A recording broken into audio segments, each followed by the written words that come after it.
अन्यांश्च हस्तचरणश्रवणत्वगादीन् प्राणान् नमो भगवते पुरुषाय तुभ्यम्। आद्यादिलक्ष्मीर्भव सुप्रसन्ना विशुद्धविज्ञानसुखैकदोग्रे अज्ञानहन्त्री त्रिगुणातिरिक्ता प्रज्ञाननेत्री भव सुप्रसन्ना। यस्य त्रीण्युदितानि वेदवचने रूपाणि दिव्यान्यलं भट्टदर्शनमित्थमेव निहितं देवस्य भर्गो महत्। वायो रामवचोऽनयं प्रथमकं प्रक्षो द्वितीयं वपुः मध्वो यत्तु तृतीयमेतदमुना ग्रन्थकृतः केशवे। धर्मविज्ञानवैराग्यपरमैश्वर्यशालिनः श्रीमदानन्दतीर्थभगवत्पादान् वन्दे निरन्तरम्।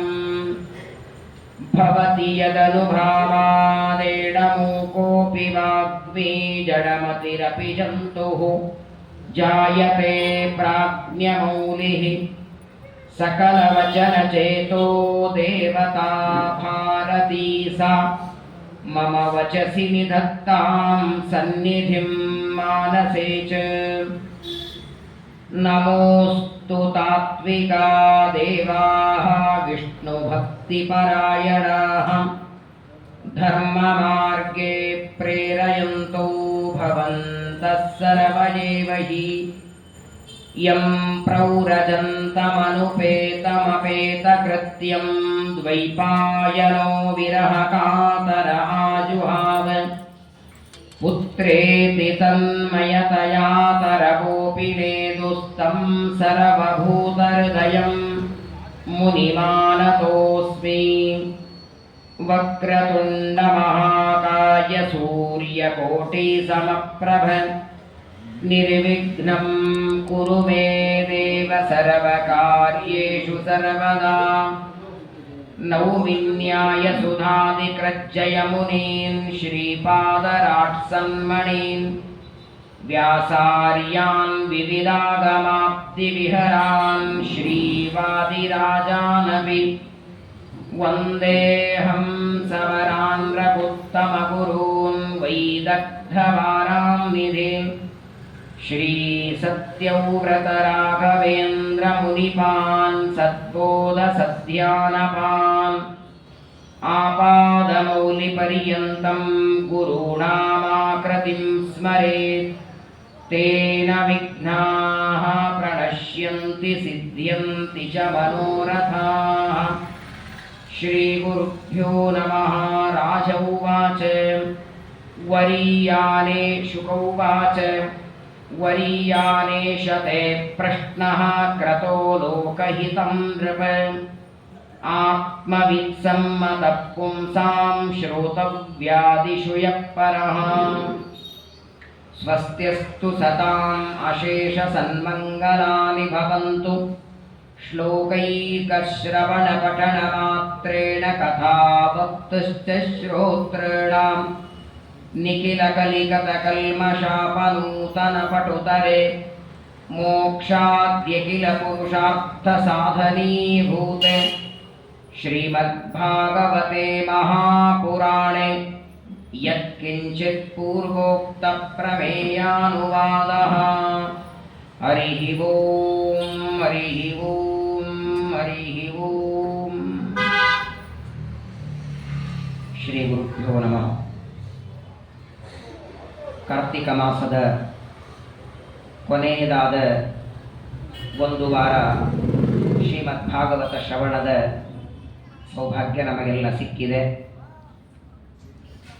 ಮಾಸಗಳಲ್ಲಿ ಅತ್ಯಂತ ಪ್ರಧಾನವಾಗಿ ತನ್ನ ವಿಭೂತಿ ರೂಪವನ್ನು ದೇವರಿಟ್ಟದ್ದು ಮಾರ್ಗಶೀರ್ಷ ಮಾಸ. ಇನ್ನೊಂದು 4-5 ದಿನಗಳಲ್ಲಿ ಬರೋದಿದೆ. ಮಾಸಾನಾಂ ಮಾರ್ಗಶೀರ್ಷೋಹಂ ಋತೂನಾಂ ಕುಸುಮಾಕರ ಅಂತ ಭಗವದ್ಗೀತೆಯಲ್ಲಿ ಕೃಷ್ಣ ಪರಮಾತ್ಮ ಹೇಳ್ತಾನೆ. ಕಾರ್ತಿಕ ಮಾಸದ ಕೆಲವು ದಿನ, ಮಾರ್ಗಶೀರ್ಷದ ಕೆಲವು ದಿನ, ಒಟ್ಟಾರೆ 8 ದಿನಗಳವರೆಗೆ ಭಾಗವತದ ಶ್ರವಣವನ್ನು ಅನಂತ ಜನ್ಮಗಳ ಪುಣ್ಯದ ಪರಿಪಾಕದಿಂದ ಭಾಗವತದ ಶ್ರವಣ ಸಿಗತ್ತೆ. ವಿಶೇಷವಾಗಿ ಕಳೆದ 8 ದಿನಗಳ ಹಿಂದೆ 10-18 ದಿನಗಳಿಂದ ಪ್ರಥಮ ಸ್ಕಂದದ ಶ್ರವಣವನ್ನು ನೀವೆಲ್ಲ ಮಾಡಿದ್ದೀರಿ. ಭಾಗವತ ವೇದವ್ಯಾಸ ದೇವರ 18 ಮಕ್ಕಳಲ್ಲಿ ಪ್ರೀತಿಯ ಮಗು ಇದು. ಯಾವ ಮಕ್ಕಳಲ್ಲಿಯೂ ನಿನಗಿಷ್ಟವಾದ ಮಗು ಅಂತ ಯಾವುದು ಅಂತ ಯಾವ ತಾಯಿ ಹೇಳೋದಿಲ್ಲ. ಜನ್ಮ ಕೊಟ್ಟ ತಾಯಿಗೆ ಎಲ್ಲ ಮಕ್ಕಳು ಸಮಾನರೇ, ಅವನು ಬುದ್ಧಿವಂತನಿರಲಿ ದಡ್ಡನಿರಲಿ. ಆದರೆ ವೇದವ್ಯಾಸ ದೇವರ 18 ಪುರಾಣಗಳಲ್ಲಿ ಅತ್ಯಂತ ಪ್ರಸಿದ್ಧವಾಗಿ ವ್ಯಾಸರ ಮನಸ್ಸಿಗೆ ಆನಂದ ಕೊಟ್ಟ ಪುರಾಣ ಅದು ಶ್ರೀಮದ್ ಭಾಗವತ. ವಿಶೇಷವಾಗಿ ಭಾಗವತದ ರಚನೆ ನಮ್ಮನ್ನೆಲ್ಲ ನೋಡಿ ಮಾಡಿ. ಕಲಿಯುಗದಲ್ಲಿ ಬರುವ ನಮಗೆ ಆಯುಷ್ಯ ಕಡಿಮೆ, ಇದ್ದ ಆಯುಷ್ಯದೊಳಗೆ ಜ್ಞಾನ ಮಾರ್ಗದ ಪ್ರಚೋದನೆ ಕಡಿಮೆ, ಹೇಳುವ ಗುರುಗಳು ಸಿಗೋದಿಲ್ಲ, ಸಿಕ್ಕಾಗ ಹೋಗೋದಕ್ಕೆ ಬುದ್ಧಿ ಇರಲ್ಲ, ಮೇಲೆ ವಾತ ಪಿತ್ತ ಕಫ ತಲೆಶೂಲೆ ನಾನಾ ತರಹದ ರೋಗಗಳು, ಇದೆಲ್ಲದರ ಮಧ್ಯದಲ್ಲಿ ಸಾಧನ ಮಾಡದೆ ಒದ್ದಾಡುವ ನಮ್ಮಂತಹ ಪಾಮರರನ್ನು ನೋಡಿ ವೇದವ್ಯಾಸದೇವರು ನಮಗೆ ಕೊಟ್ಟಂತಹ ದೊಡ್ಡ ಒಂದು ಚಿನ್ನದ ಗಣಿ, ಎಷ್ಟು ಚಿನ್ನ ತೆಗೆದರೂ ಮುಗಿಯದೇ ಇದ್ದ ಗಣಿಯನ್ನು ಶ್ರೀಮದ್ ಭಾಗವತ. ಎಲ್ಲ ಕಡೆ ಇವಾಗ ಚಿನ್ನ ತೆಗೆದು ಚಿನ್ನನೇ ಮುಗಿದು ಹೋಗಿದೆ, ಎಲ್ಲ ಗಣಿಗಳ ಖಾಲಿಯಾಗಿದೆ ಅಂತಂತಾರೆ. ದ್ವಾಪರ ಯುಗದಿಂದ ಈ ಭಾಗವತವೆಂಬ ಚಿನ್ನದ ಗಣಿಯಿಂದ ತೆಗಿತಾನೇ ಇದ್ದ. ಕೋಟಿ ಕೋಟಿ ಋಷಿಮುನಿಗಳು ಇದರ ಶ್ರವಣ ಮನನ ಮಾಡುತ್ತಾರೆ. ಇವತ್ತಿಗೂ ಮುಗಿಯದೆ ಭಗವಂತನ ಜ್ಞಾನವನ್ನು ಕೊಡುವ, ಮನಸ್ಸಿಗೆ ನೆಮ್ಮದಿ ತೃಪ್ತಿ ಕೊಡುವ ಗ್ರಂಥ ಶ್ರೀಮದ್ ಭಾಗವತ. ವಿಚಿತ್ರ ನೋಡಿ, ಕೆಲವರಿಗೆ ಇಂಥ ಪದಾರ್ಥ ತಿನ್ನದೇ ಇದ್ರೆ ಅವತ್ತೊಂದಿನ ಅವರಿಗೆ ಒಂಥರ ಬೇಜಾರಾಗತ್ತೆ. ಭಕ್ರಿ ತಿಂದೇ ಇದ್ದವರಿಗೆ, ಕೆಲವರಿಗೆ ಭಕ್ರಿ ಇಲ್ಲ ಅಂದರೆ ಊಟನೇ ಆಗಲ್ಲ. ಕೆಲವರಿಗೆ ನಿತ್ಯದಲ್ಲಿ ಇಂತಿಂಥ ಪದಾರ್ಥ ತಿನ್ನಬೇಕು. ಹಾಗೆ ಯಾವ ದಿನ ಭಾಗವತ ಪ್ರವಚನ ಆಗಲ್ಲ ಅವತ್ತು ದಿನಾನೇ ನಂಗೆ ಚೆನ್ನಾಗಿ ಹೋಗಲ್ಲ, ಅದೇನೋ ಒಂಥರ ಆಗಿಬಿಡತ್ತೆ. ಪ್ರವಚನ ಇಲ್ಲದೆ, ಪಾಠ ಇಲ್ಲದೆ, ನಮ್ಮ ಸತ್ಯ ಪ್ರಮೋದ ತೀರ್ಥರು ಸತ್ಯ ಧ್ಯಾನರು ಹೇಳೋರಂತೆ, ಯತಿಗಳಿಗೆ ವಾಸ್ತವಿಕ ಸೂತಕ ಇರಲ್ಲ, ಆತ್ಮಶ್ರಾದ್ದ ಮಾಡಿಕೊಂಡು ಯತಿಗಳಾಗಿರ್ತಾರವರು. ಆದರೆ ಸತ್ಯ ಧ್ಯಾನರು ಹೇಳೋರಂತೆ ನಮಗೂ ಸೂತಕ ಬರುತ್ತೆ. ಯಾವತ್ತು ಯಾವ ದಿನ ಭಾಗವತ ಪಾಠ ಇಲ್ಲ, ಯಾವ ದಿನ ಸರ್ವಮೂಲ ಪಾಠ ನಮ್ಮ ಬಾಯಿಯಿಂದ ಆಗಲ್ಲ, ಅವತ್ತು ನಮ್ಗೆ ಸೂತಕ ಬಂದಿದೆ ಅಂತ ತಿಳ್ಕೊಳ್ಳಿ ಅನ್ನೋರು. ಅವತ್ತು ಯಾರನ್ನ ನಾವು ಮುಖ ನೋಡಲ್ಲ, ಯಾರಿನೋ ಮಾತಾಡ್ಸಲ್ಲ. ಪ್ರತಿಮೆ ಶಾಲಿಗ್ರಾಮದಲ್ಲಿ ಭಗವಂತನನ್ನ ಅರ್ಚನೆ ಮಾಡಿ, ಅರ್ಘ್ಯ ಪಾದ್ಯ ಧೂಪ ದೀಪಗಳಿಂದ ದೇವರ ಆರಾಧನೆ ಮಾಡಿ ಏನು ಆನಂದ ದೇವರಿಗಾಗಬೇಕು ಅದಕ್ಕಿಂತ 100,000 ಲಕ್ಷ ಕೋಟಿ ಪಟ್ಟು ದೇವರ ಪ್ರೀತಿಗೆ ಕಾರಣವಾಗೋದು ಭಾಗವತದ ಒಂದು ಶ್ಲೋಕವನ್ನು ಶ್ರವಣ ಮಾಡಿ. ವೇದವ್ಯಾಸ ದೇವರೇ ಅಷ್ಟು ದೊಡ್ಡ ಸ್ಥಾನವನ್ನು ಶ್ರೀಮದ್ ಭಾಗವತಕ್ಕೆ ಕೊಟ್ಟಿದ್ದಾರೆ. ಈ ಭಾಗವತ ನಮ್ಮಂತಹ ಪಾಮರರಿಗೆ ಅರ್ಥವಾಗುವ ರೀತಿಯಲ್ಲಿ ತಂದೆ ಮಗ ಮಾಡಿದ ದೊಡ್ಡ ಕೆಲಸ. ತಂದೆ ವೇದವ್ಯಾಸ ದೇವರು ಭಾಗವತವನ್ನು ರಚನೆ ಮಾಡಿದರೆ, ಮಕ್ಕಳಾದ ಶುಕಾಚಾರ್ಯರು ಪರೀಕ್ಷಿತ ರಾಜನನ್ನ ಕೂಡಿಸಿಕೊಂಡು 7 ದಿನಗಳವರೆಗೆ ಆಚೆ ಈಚೆ ಓಡಾಡಿಲ್ಲ, ಊಟ ಇಲ್ಲ, ತಲೆಶೂಲೆ ಇಲ್ಲ, ಕೈಕಾಲು ನೋವಿಲ್ಲ, ಹೋಗಿ ಬರ್ತೇನಿಲ್ಲ. ಇಂಥ ರಾಜ ನೋಡಿ. ಪರೀಕ್ಷಿತರಂತಹ ಶಿಷ್ಯ ಇಲ್ಲ, ಶುಕಾಚಾರ್ಯರಂತಹ ಗುರುಗಳಿಲ್ಲ. ಹಾಗಾಗಿ ಇವತ್ತು ಇಡೀ ಜಗತ್ತಿಗೆ ಭಾಗವತವನ್ನು ತಂದು ಕೊಟ್ಟ ದೊಡ್ಡ ವ್ಯಕ್ತಿ ಪರೀಕ್ಷಿತ ರಾಜ. ಅವರ ಬಗ್ಗೆ ನಾವು ಕಳೆದ ಪ್ರವಚನದಲ್ಲಿ ಕೇಳಿದ್ದೀರಿ. ಪಾಂಡವರ ಮೊಮ್ಮಗ, ವಿಶೇಷವಾಗಿ ಶ್ರೀಕೃಷ್ಣ ಪರಮಾತ್ಮ ಗರ್ಭದಲ್ಲಿ ಇರುವಾಗ ರಕ್ಷಣೆ ಮಾಡಿ ಗದೆಯನ್ನು ಹಿಡಿದು ಪರಮಾತ್ಮನಿಂದ ರಕ್ಷಿತನಾದ ಪರೀಕ್ಷಿತ ರಾಜ ಜ್ಞಾನಿಗಳಾದ ಶಮೀಕ ಋಷಿಗಳ ಕೊರಳಿಗೆ ಸತ್ತು ಹಾವು ಹಾಕ್ತಾನೆ. ಋಷಿಕುಮಾರನಾದ ಶೃಂಗಿ ಶಾಪ ಕೊಡುತ್ತಾರೆ, ಇವತ್ತಿನಿಂದ 7ನೇ ದಿನ ತಕ್ಷಕನಿಂದ ಮರಣ ಬರಲಿ. ಯಾವ ದಿನ ಶಾಪದ ವಾರ್ತೆ. ಪ್ರಾಯ ಅವರು ಬೇಟೆ ಆಡೋದಕ್ಕೆ ಹೋದಿದ್ದು ಮಧ್ಯಾಹ್ನದ ಹೊತ್ತು. ಬೇಟೆ ಆಡೋದಕ್ಕೆ ಹೋಗಿ ಶಾಪ ಮನೆಗೆ ಬಂದು ಶಾಪದ ವಾರ್ತೆ ಗೊತ್ತಾಗಿದ್ದು 3:30-4 ಗಂಟೆಗೆ. 4 ಗಂಟೆಗೆ ಶಾಪದ ವಾರ್ತೆ ಗೊತ್ತಾದಾಕ್ಷಣ ಮನೆ ಬಿಟ್ಟಿದ್ದಾರೆ. ಒಂದ ಕ್ಷಣನೂ ವ್ಯರ್ಥ ಮಾಡಲಿಲ್ಲ. 7ನೇ ದಿನ ತಕ್ಷಕನಿಂದ ಮರಣ ಇದೆ ಅಂತ ಮರಣದ ವಾರ್ತೆ ತಿಳಿದ ಪರೀಕ್ಷಿತರಿಗೆ ಈ 7 ದಿನ ಒಂದೊಂದು ಕ್ಷಣ ಯುಗದಂತೆ ಅಂತಾರವರು. ಮರಣ ಗೊತ್ತಿಲ್ಲದೆ ಇದ್ದಾಗ ನಾವು ದಿನನಿತ್ಯ ಕಾಲ ಕಳೀತೇವೆ. ಇಷ್ಟು ದಿನಗಳಾದ ಮೇಲೆ ಅಂತ ಮರಣಾಂತೇನ ಕಾಲದ ಸೂಚನೆ ದೇವರು ಮಾಡ್ತಾನೆ. ಅದು ಒಂದೊಂದು ಕಾಲವು ಅಪರೂಪವಾದದ್ದು, ವ್ಯರ್ಥ ಕಳಿಬಾರದು, ಸಾಧನೆ ಆಗಬೇಕು, ಮನೆಯನ್ನು ಬಿಡಬೇಕು ಅಂತ ಮಕ್ಕಳಿಗೆ ರಾಜ್ಯವನ್ನು ಒಪ್ಪಿಸಿ ಪರೀಕ್ಷಿತರು ಗಂಗಾ ನದಿಗೆ ಬಂದಿದ್ದಾರೆ. ಉತ್ತಮವಾದ ಗೋಮಯದಿಂದ ಮಂಡಲವನ್ನು ಮಾಡಿ ದರ್ಭೆಗಳನ್ನು ಹಾಸಿ ಪರೀಕ್ಷಿತರು ಸಿದ್ಧರಾಗಿ ಕೂತಿದ್ದಾರೆ. ಇದಕ್ಕೆ ಪ್ರಾಯೋಪವೇಶ ಅಂತಾರೆ. ಪ್ರಾಯೋಪವೇಶ ಅಂದರೆ ಮರಣ ಬರುವವರೆಗೆ ಉಪವಾಸ ಇರೋರು. ಇದನ್ನು ತ್ರೇತಾಯುಗದಲ್ಲಿ ಕಪಿಗಳೆಲ್ಲ ಮಾಡಿದ್ರು ಅಂತ ರಾಮಾಯಣ ಹೇಳುತ್ತೆ. 8 ದಿಕ್ಕುಗಳಿಗೆ ಸೀತಾದೇವಿಯ ಅನ್ವೇಷಣಕ್ಕೆ ಹೋಗಿ ಸೀತಾದೇವಿ ಕಾಣದಿದ್ದಾಗ ಎಲ್ಲ ಕಪಿಗಳು ಮೀಟಿಂಗ್ ಮಾಡ್ತಾರೆ. ಸೀತಾದೇವಿಯನ್ನು ಹುಡುಕ್ಲಿಕ್ಕಾಗಿಲ್ಲ ಅಂತ ರಾಮನಿಗೆ ಮುಖ ತೋರಿಸೋದು ಬೇಡ, ಅದರ ಬದಲು ಸಮುದ್ರದ ದಂಡೆಯಲ್ಲಿ ದರ್ಭೆ ಹಾಸಿಕೊಂಡು ಪ್ರಾಯೋಪವೇಶ ಮಾಡೋಣ ಅಂತ ಅವತ್ತು ಕಪಿಗಳೆಲ್ಲ ಕೂತಿರ್ತಾರೆ. ಹಾಗೆ ಇಲ್ಲಿ ಪರೀಕ್ಷಿತ ರಾಜರು, ಇವರಿಗೇನು ಗೊತ್ತಿಲ್ಲ, ಶುಕಾಚಾರ್ಯರು ಬರ್ತಾರೆ, ಭಾಗವತ ಉಪದೇಶ ಮಾಡ್ತಾರೆ, ಯಾವ ಕಲ್ಪನೆನೇ ಇಲ್ಲ. ತಮಗೆ ಶಾಪ ಆಗಿದೆ, 7 ದಿನ ಸಾರ್ಥಕ ಮಾಡಿಕೊಳ್ಳಬೇಕು ಅಂತ ತಮ್ಮ ರಾಜ್ಯವನ್ನು ಬಿಟ್ಟು ಶುಕಸ್ಥಳಕ್ಕೆ ಬಂದು ಕೂತ್ಕೊಂಡಿದ್ದಾರೆ. ಪರೀಕ್ಷಿತರ ಶಾಪದ ವಾರ್ತೆಯನ್ನ ಕೇಳಿ ಇಡೀ ಭೂಮಂಡಲದಲ್ಲಿದ್ದ ಋಷಿಮುನಿ ಬ್ರಾಹ್ಮಣರೆಲ್ಲ ಬಂದಿದ್ದಾರೆ. ವಸಿಷ್ಠರು ಬಂದಿದ್ದಾರೆ, ಆತ್ರಿ, ಚವನ, ಉತಥ್ಯ, ವಿಶ್ವಾಮಿತ್ರ, ಜಮದಗ್ನಿ, ಕಶ್ಯಪ, ಗೌತಮ, ಭರದ್ವಾಜ, ಮರೀಚಿ, ಆತ್ರಿ, ಅಂಗಿರ, ಪುನಃ, ಪುಲಸ್ತ್ಯ, ಕ್ರತು, ದಕ್ಷ, ವಸಿಷ್ಠ. ಏನು ಋಷಿಗಳು! ಯಾವ ಋಷಿಗಳನ್ನ ಬ್ರಹ್ಮಯಜ್ಞದಲ್ಲಿ ತರ್ಪಣ ಕೊಡ್ತೇವೆ, ಯಾವ ಋಷಿಗಳ ಹೆಸರು ಹೇಳಿದರೆ ಸಾಕು ನಮ್ಮ ಕುಲಕೋಟಿ ಉದ್ಧಾರವಾಗುತ್ತೆ. ಅಂತಹ ಋಷಿಗಳು ಪರೀಕ್ಷಿತನ ಮರಣ ಕಾಲದಲ್ಲಿ ಅವನ ಶಾಪದ ವಾರ್ತೆ ಕೇಳಿ ಎಲ್ಲರೂ ಬಂದಿದ್ದಾರೆ ಶುಕಸ್ಥಳಕ್ಕೆ. ಅಷ್ಟೇ ಯಾಕೆ, ಅನಂತ ಗುಣ ಪರಿಪೂರ್ಣನಾದ, ಎಲ್ಲರ ಮನಸ್ಸಿನಲ್ಲಿದ್ದು ಪ್ರೇರಣೆ ಮಾಡುವ, ವೇದಗಳ ವಿಭಾಗ ಮಾಡಿ ಭಾಗವತ ಬರೆದು ಕೊಟ್ಟ ವ್ಯಾಸರು ಬಂದಿದ್ದಾರಂತೆ. ವೇದವ್ಯಾಸ ದೇವರ ಆಗಮನಾಗಿದೆ.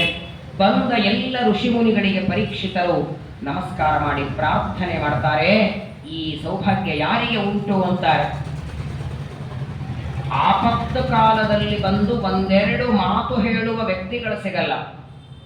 ಮರಣ ಕಾಲದಲ್ಲಿ ಪಕ್ಕದಲ್ಲಿ ಕೂತ್ಕೊಂಡು ಕೇವಲ ಹರಿನಾಮ ಸ್ಮರಣೆ ನಮ್ಮ ಕಿವಿಗೆ 2 ಹೇಳೋರು ಸಿಗಲ್ಲ.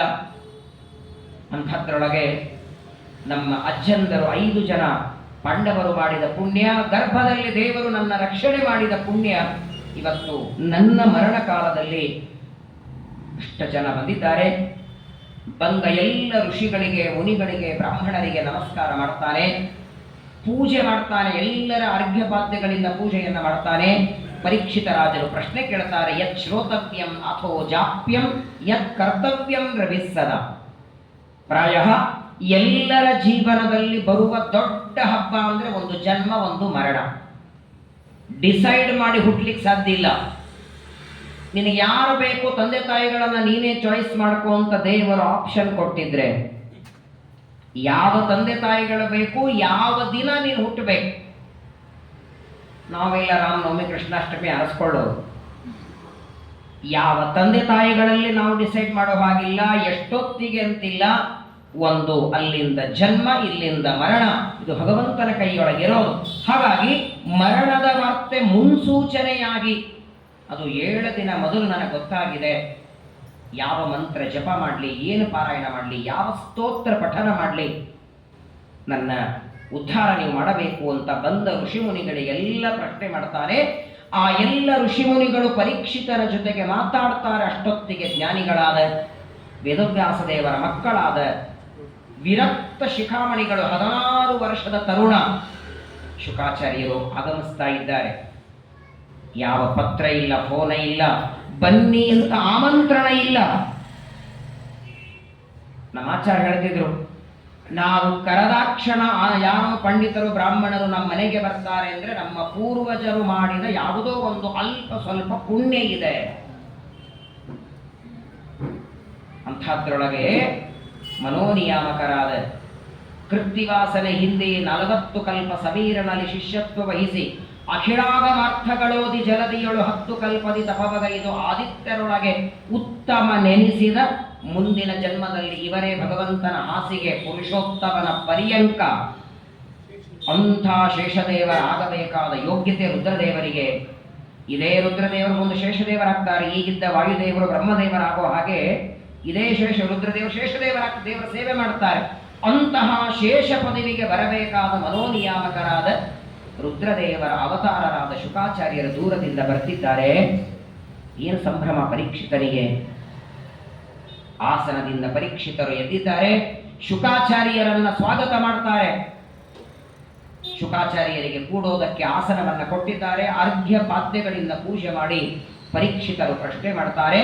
ಅಂತ್ಯಕಾಲದಲ್ಲಿ ಮರಣಕಾಲ ಸಮೀಪಕ್ಕೆ ಬಂದಾಗ ಏನು ಮಾಡಬೇಕು? ಈ ಪ್ರಶ್ನೆ ಪರೀಕ್ಷಿತರು ತಮಗಾಗಿ ಮಾತ್ರ ಕೇಳಿದ್ದಲ್ಲ. ಒಟ್ಟಾರೆ ಜಗತ್ತಿನೊಳಗೆ ಯಾವ ವ್ಯಕ್ತಿಗೆ ಮರಣದ ಸೂಚನೆ ಆಗತ್ತೋ ಆ ವ್ಯಕ್ತಿಗಳು ಮಾಡುವ ಕರ್ತವ್ಯ ಏನು, ಇದನ್ನೇ ಗರುಡ ಪುರಾಣದಲ್ಲಿ ಆತುರ ಕಾಲ ಅಂತ ಪರಮಾತ್ಮ ಗರುಡನಿಗೆ ಉಪದೇಶ ಮಾಡ್ತಾನೆ. ತುಂಬಾ ಕಡಿಮೆ ಮರಣದ ವಾರ್ತೆಯನ್ನ ಪರಮಾತ್ಮ ಸೂಚನೆಯ ಮೂಲಕ ನೇರವಾಗಿ ನಿಮ್ಮ ಮನೆಗೆ ಬಂದು ಬಾಗಲ ಬಾರಿಸಿ 2026ರಲ್ಲಿ ನೀನು ಹೋಗ್ತಿ ಅಂತ ಹೇಳಲ್ಲ. ಅವನು ಮರಣದ ಸೂಚನೆಯನ್ನ ದೇವರು ಅನೇಕ ವಿಧವಾಗಿ, ಎಚ್ಚರಿದ್ದಾಗ ಆಗುವ ಕೆಲವು ಸೂಚನೆ, ಮಲಗಿದಾಗ ಸ್ವಪ್ನದಲ್ಲಿ ಕೆಲವು ಸೂಚನೆ, ಅವುಗಳಿಂದ ನಮ್ಮ ಮರಣದ ವಾರ್ತೆಯನ್ನು ದೇವರು ನಮಗೆ ಮುನ್ಸೂಚನೆ ಕೊಡ್ತಾನೆ. 7 ದಿನ ಮೊದಲು ಮರಣದ ವಾರ್ತೆ ಗೊತ್ತಾಗಿದೆ, ಉಪದೇಶ ಮಾಡಿ ಅಂತ ಪರೀಕ್ಷಿತರು ಶುಕಾಚಾರ್ಯರ ಪಾದಗಳಿಗೆ ನಮಸ್ಕಾರ ಮಾಡ್ತಾರೆ. ಪರೀಕ್ಷಿತನನ್ನ ನೋಡಿ ಹೊಗಳೋದಲ್ಲ, ಅವನು ಮಾಡಿದ ಪ್ರಶ್ನೆ ಕೇಳಿ ಆನಂದ ಆಯಿತಂತೆ ಶುಕಾಚಾರ್ಯರಿಗೆ. ಪರೀಕ್ಷಿತನನ್ನ ಹೊಗಳಿಲ್ಲ, ಮೊದಲು ಒಳ್ಳೆ ಪ್ರಶ್ನೆ ಮಾಡಿದ್ದಿ ಅಂತಾರೆ. ವರಿಯಾನ್ ಏಷತೆ ಪ್ರಶ್ನ ಕ್ರತೋ ಲೋಕಹಿತಂ ನೃಪ. ಜಗತ್ತೊಳಗೆ ಪ್ರಶ್ನೆ ಮಾಡುವ ಜನ 3 ತರ ಇರ್ತಾರೆ. ಏನೂ ಗೊತ್ತಿಲ್ಲದೆ ಇದ್ದವರು ಪ್ರಶ್ನೆ ಮಾಡೋರು ಕೆಲವರು, ತಾವು ಅರ್ಧಮುರ್ಧ ತಿಳ್ಕೊಂಡಿರ್ತಾರೆ, ಪೂರ್ಣ ಏನು ಅಂತ ತಿಳ್ಕೊಳ್ಬೇಕು ಅಂತ ಪ್ರಶ್ನೆ ಮಾಡೋರು ಇನ್ನು ಕೆಲವರು, ತಮಗೆಲ್ಲ ಗೊತ್ತಿರ್ತದೆ ಎದುರಿಗವನು ಗೊತ್ತದನೋ ಇಲ್ಲೋ ಅಂತ ತಿಳ್ಕೊಳ್ಳೋಕೆ ಪ್ರಶ್ನೆ ಮಾಡೋರು 3ನೇ. ಶ್ರೀಮದಾಚಾರ್ಯರು ತತ್ವೋದ್ಯೋತದಲ್ಲಿ ಹೇಳ್ತಾರೆ, ಜಾನಂತೋಪಿ ವಿಶೇಷ ಜ್ಞಾನಾರ್ಥಂ ಸ್ಥಾಪನಾಯವ ಪೃಚ್ಛಂತೆ ಸಾಧಕೋ ಲೋಕೆ ತೇನ ಪೃಚ್ಛಸಿ ಪಾರ್ಥಿವ. ಅನೇಕ ಪುರಾಣಗಳಲ್ಲಿ ನೀವು ನೋಡ್ತೀರಿ, ಪ್ರಶ್ನೆಗಳನ್ನ ಕೇಳ್ತಿರ್ತಾರೆ, ಅವ್ರಿಗೆ ಗೊತ್ತಿಲ್ಲ ಅಂತಲ್ಲ. ಇವಾಗ ಪರೀಕ್ಷಿತರು ಶುಕಾಚಾರ್ಯರ ಹತ್ರ ಬಂದು ಮರಣಕಾಲದಲ್ಲಿ ಏನು ಮಾಡಬೇಕು ಅಂತ ಕೇಳ್ತಿದ್ದಾರೆ. ಹಾಗಾದ್ರೆ ಮರಣಕಾಲದಲ್ಲಿ ಮಾಡಬೇಕಾದ ಕರ್ತವ್ಯ ಕರ್ಮಗಳು ಪರೀಕ್ಷಿತರಿಗೆ ಗೊತ್ತಿಲ್ವಾ? ಅವ್ರ ಚರಮದೇಹ ಇದು, ಕೊನೆಯ ಜನ್ಮ. ಯಾವುದೇ ಪುರಾಣವನ್ನು ನೋಡಿ, 18 ಪುರಾಣಗಳಲ್ಲಿ ಯಾರೇ ಪ್ರಶ್ನೆ ಕೇಳೋದಿದ್ರು ಅವರಿಗೆ ಗೊತ್ತಿಲ್ಲ ಅಂತ ಪ್ರಶ್ನೆ ಕೇಳಲ್ಲ. ಅವರು ಪ್ರಶ್ನೆಯನ್ನ ಕೇಳಿ ಆ ಪ್ರಶ್ನೆಗೆ ಉತ್ತರ ಬಂದ್ರೆ ಆ ಪ್ರಶ್ನೋತ್ತರದ ಲಾಭ ಮುಂದೆ ಬರುವ ಜನಾಂಗಕ್ಕಾಗತ್ತೆ. ಇವತ್ತು ನಾವು ಪ್ರಶ್ನೆ ಕೇಳಿದ್ರೆ ಶುಕಾಚಾರ್ಯ ಇದ್ದಾರ ಉತ್ತರ ಕೊಡ್ಲಿಕ್ಕೆ? ಹಾಗಾಗಿ ನಮ್ಮೆಲ್ಲರಿಗೆ ಬರಬಹುದಾದ ಪ್ರಶ್ನೆಗಳನ್ನೇ ಪರೀಕ್ಷಿತರು ಶುಕಾಚಾರ್ಯರಿಗೆ, ಶೌನಕರು ಸೂತಾಚಾರ್ಯರಿಗೆ ಪ್ರಶ್ನೆ ಮಾಡ್ತಾರೆ. ಶುಕಾಚಾರ್ಯರ ಕಣ್ಣು ಅರಳತಂತು. ಶುಕಾಚಾರ್ಯರಂತಾರೆ, ಯಾರಾದರೂ ಪ್ರಾಚಾರ ಮನೆಗೆ ಬಂದ್ರೆ ಮೊಟ್ಟ ಮೊದಲನೇ ಪ್ರಶ್ನೆ ನಮ್ಮ ಮಗನ ಜಾತಕ ನೋಡಿ, ಮಗಳ ಜಾತಕ ನೋಡಿ, ಮತ್ತೆ ಮನೆ ತಗೋಬೇಕಂತಾನೆ, ಕಾರ್ ತಗೋಬೇಕಂತಾನೆ, ವೈಯಕ್ತಿಕವಾದ ಪ್ರಶ್ನೆ ಕೇಳ್ತಾರೆ ಹೊರತು ಉದ್ಧಾರದ ಪ್ರಶ್ನೆನೇ ಬರಲ್ಲ. ಮೊದಲು ಉದ್ಧಾರವಾಗುವ ಮೊದಲನೇ ಮೆಟ್ಲೆ ಯಾವುದು ಅಂದ್ರೆ ಪ್ರಶ್ನೆ ಕೇಳುವ ಧಾಟಿ ಚೇಂಜ್ ಆಗಬೇಕು. ದೊಡ್ಡ ಗುರುಕುಲ ಇತ್ತು, ವಿದ್ಯಾರ್ಥಿಗಳೆಲ್ಲ ಪಾಠಕ್ಕೆ ಕೂತಿದ್ದಾರೆ. ಹಿಂದೆಲ್ಲ ಪುಸ್ತಕಗಳನ್ನ ಇಟ್ಟುಕೊಂಡು ಪಾಠ ಹೇಳ್ತಿರಲಿಲ್ಲ. ಗುರುಗಳು ಹೇಳಬೇಕು, ಶಿಷ್ಯರು ಕೇಳಬೇಕು. 2 ಬಾರಿ ಕೇಳಿದ್ದಕ್ಕೆ ಬಾಯ್ಪಾಠ ಆಗಬೇಕು, ಮಾರನೇ ದಿನ ಒಪ್ಪಿಸ್ಬೇಕಂತದನ್ನ. ಹಾಗಾಗಿ ಕೇಳಿ ಕೇಳಿ ಕಲಿತಾ ಇದ್ರು. ಅದಕ್ಕೆ ವೇದಗಳನ್ನ ಶ್ರುತಿ ಅಂತ ಕರೀತಾರೆ. ವೇದ, ಶ್ರುತಿ, ಆಮ್ನಾಯ ವೇದಗಳಿಗೆ ಹೆಸರು. ಗುರುಗಳು ಪಾಠ ಮಾಡಿದರೆ ಮಾರನೇ ದಿನ ಅದನ್ನು ಒಪ್ಪಿಸ್ಬೇಕು. 10 ಜನ ವಿದ್ಯಾರ್ಥಿಗಳು ಕೂತಿದ್ದಾರೆ, ಗುರುಗಳು ಪಾಠ ಮಾಡುತ್ತಿದ್ದಾರೆ. ಅದರಲ್ಲಿ ಕೆಲವು ವಿದ್ಯಾರ್ಥಿಗಳು ನಮ್ಗೆ ಇದನ್ನು ಅರ್ಥ ಆಗಿಲ್ಲ, ಮತ್ತೊಮ್ಮೆ ಹೇಳಿ ಅಂತ. ಇದರ ವಿವರಣೆ ಮಾಡಿ, ಇದನ್ನು ವಿವರಣೆ ಮಾಡಿ. 9 ಜನ ವಿದ್ಯಾರ್ಥಿಗಳು ವಿವರಣೆ ಮಾಡಿ ಅಂತಾರೆ. 10ನೆಯವನು ಕೂತಿದ್ದಾನೆ, ಏನಿಲ್ಲ ಪಾಪ, ಪ್ರಶ್ನೆನೂ ಕೇಳ್ತಾ ಇಲ್ಲ, ಮಾತಾಡ್ತಾ ಇಲ್ಲ. ಗುರುಗಳಿಗೆ ಒಂದು ಸಂದೇಹ, ಇವನಿಗೆ ಅರ್ಥ ಆಗ್ತಾ ಇದೆಯೋ ಇಲ್ಲೋ. ಅವನನ್ನು ಮಾತಾಡಿಸ್ತಾರೆ, ಏನಾದ್ರೆ ಮಾತಾಡಪ್ಪ, ಅರ್ಥ ಆಯಿತು ಅಂತಾದರೆ ಹೇಳು, ಇಲ್ಲ ಅಂತಾದರೆ ಹೇಳು, ತಿಳಿತು ಅಂತ ಹೇಳು, ತಿಳಿದಿಲ್ಲ ಅಂದ್ರೆ ಇದೇ ವಿಷಯ ಇನ್ನೊಮ್ಮೆ ನಿನಗೆ ತಿಳಿಸ್ತೇನೆ. ಎಲ್ಲರ ಬುದ್ಧಿ ಒಂದೇ ಥರ ಇರಲ್ಲ. 10 ಜನ ಪಾಠಕ್ಕೆ ಕೂತರೆ, ಈಗ ನಾವೇ ನಮ್ಮ ಗುರುಕುಲದಲ್ಲಿ ಓದುವಾಗ ಆಚಾರ್ಯರು ಸುಧಾ ಪಾಠ ಮಾಡುತ್ತಿದ್ರೆ ಮೊದಲನೇ ಸಲ ಪಾಠದಲ್ಲಿ ಅರ್ಥ ಮಾಡ್ಕೊಳ್ಳೋರು ಕೆಲವರಿದ್ದು, ಅದೇ ಪಾಠ ಇನ್ನೊಮ್ಮೆ ರಿಪಿಟೇಷನ್ ಆದಾಗ ಅರ್ಥ ಹಾಕೋದು ಕೆಲವರಿಗೆ, ಅದನ್ನೇ 3ನೇ ಬಾರಿ ಹೇಳಿದಾಗ ಇನ್ನು ಕೆಲವರಿಗೆ. ಕೊಡದ ನೀರು ಬೇರೆ, ತಮಗೆ ನೀರು ಬೇರೆ, ತಿರ್ಸೋಟ ನೀರಿಗೆ ಗಾತ್ರ ಬೇರೆ ತಾನೆ. ಭಿನ್ನೋ ಜೀವಗಣ, ಅವರವರ ಬುದ್ಧಿ ಯೋಗ್ಯತೆ ಬೇರೆ ಇರುತ್ತೆ. ನಿನಗೇನು ಅರ್ಥ ಆಗಿಲ್ಲ ಅಂದ್ರೆ ಹೇಳು ಅಂತ. ಪಾಪ ಪಾಠ ಪ್ರಾರಂಭವಾದ ಮೇಲೆ ಗುರುಗಳು ಅವನನ್ನು ಮಾತಾಡಿಸ್ತಾರೆ, ಏನಾದರೂ ಪ್ರಶ್ನೆ ಕೇಳು ಅಂತ. 1-2 ಗಂಟೆ ಆಯಿತು, ಅದನ್ನೇ ಮತ್ತೆ ಮತ್ತೆ ಕೇಳ್ತಾರೆ ಗುರುಗಳು, ಏನಾದರೂ ಪ್ರಶ್ನೆ ಕೇಳು ಅಂತ. ಅಷ್ಟು ಗುರುಗಳು ಮಾತಾಡಿಸಿದ್ದಕ್ಕೆ ಒಂದು ಪ್ರಶ್ನೆ ಕೇಳ್ತಾನೆ ಬಾಯಿ ತೆಗೆದು, ಸ್ವಾಮಿ ಯಾವಾಗ ಪಾಠ ಮುಗಿಸ್ತೀರಿ ಅಂತ ಕೇಳಿದ. ಗುರುಗಳಂದ್ರೆ ನೀನು ಮೌನವಾಗಿರೋದೇ ಉತ್ತಮ. ಪ್ರಶ್ನೆ ಯಾಕಿಲ್ಲಿ ಪ್ರಶ್ನೆ ಹೊಗಳುತ್ತಿದ್ದಾರೆ? ವರಿಯಾನೇಶತೆ ಪ್ರಶ್ನ ಅಂತಾರೆ ಶುಕಾಚಾರ್ಯರು. ಪ್ರಶ್ನೆ ಉತ್ತರ ಕೊಡುವ ವ್ಯಕ್ತಿಗೆ ಉತ್ಸಾಹ ಬರಬೇಕು, ಇನ್ನಷ್ಟು ಹೇಳಬೇಕು ಅಂತ ಅಪೇಕ್ಷೆ ಇರಬೇಕು. ನಮ್ಮಲ್ಲಿ ಒಂದು ಸತ್ಯಧ್ಯಾನ ತೀರ್ಥರ ಕಾಲದಲ್ಲಿ ಸತ್ಯಧ್ಯಾನರ ಎದುರುಗಡೆ ಮಾತಾಡೋದು ಅಂದ್ರೆ ಸಿಟ್ಟು. ಅವರು ಎದುರುಗಡೆ ಮಾತಾಡೋ ಸಾಮರ್ಥ್ಯ ಯಾರಿಗೆ ಇರಲಿಲ್ಲ. ಸತ್ಯಧ್ಯಾನರಿಗೆ ಕೋಪ ಬಂತು ಅಂದ್ರೆ ಯಾವುದೋ ಕಾರಣಕ್ಕೆ ಆ ಕೋಪ ಇಳಿಸೋದಕ್ಕೆ ಒಂದೇ ಉಪಾಯ ನೋಡಿ, ದೊಡ್ಡ ಉಪಾಯ.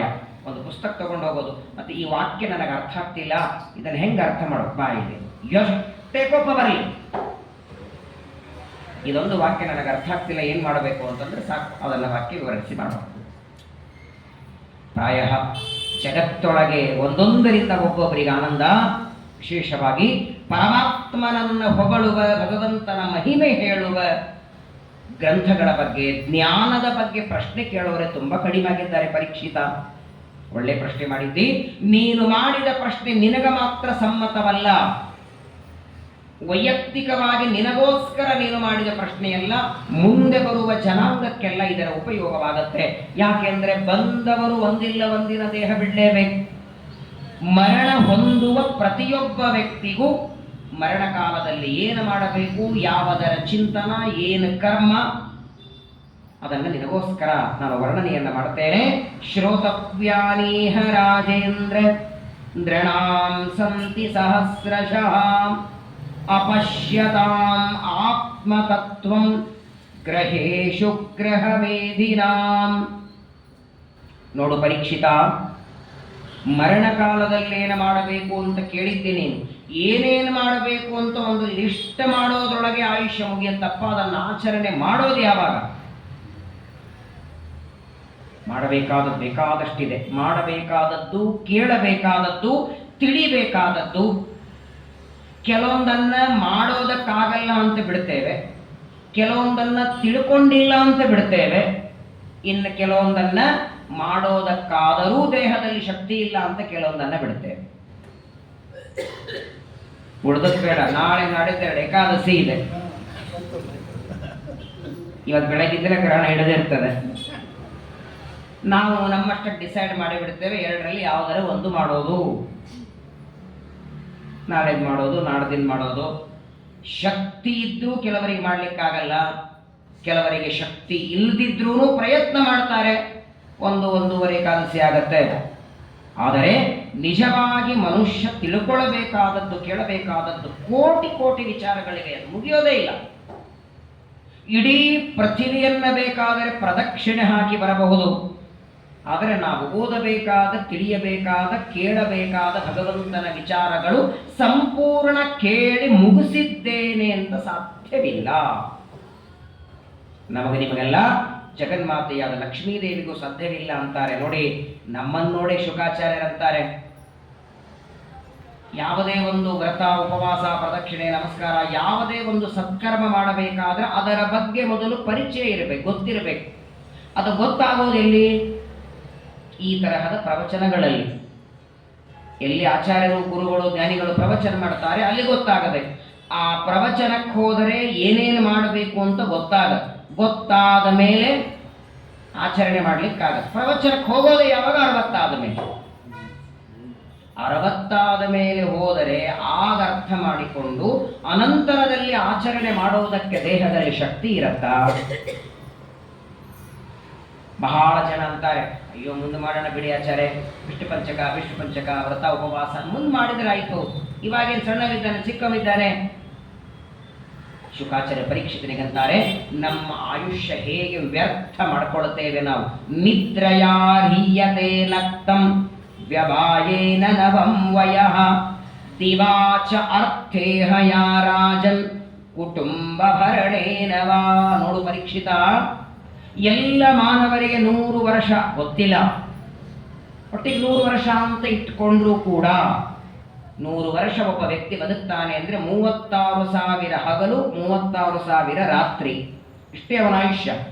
ಆ 100 ವರ್ಷದ ಆಯುಷ್ಯದೊಳಗೆ ಪ್ರಾರಂಭದ 7-8 ವರ್ಷ ಸಣ್ಣವಿದ್ದಾನೆ, ಈಗೆಲ್ಲಿ ಉಪರ, ಈಗೆಲ್ಲಿ ಜಪ, ಈಗೆಲ್ಲಿ ಏಕಾದಶಿ, ಈಗೆಲ್ಲಿ ಮಾಡ್ತಾನೆ. ಪ್ರಾರಂಭದ 8-10 ವರ್ಷ ಆಟದಲ್ಲಿ ಕಳೀತಾನೆ.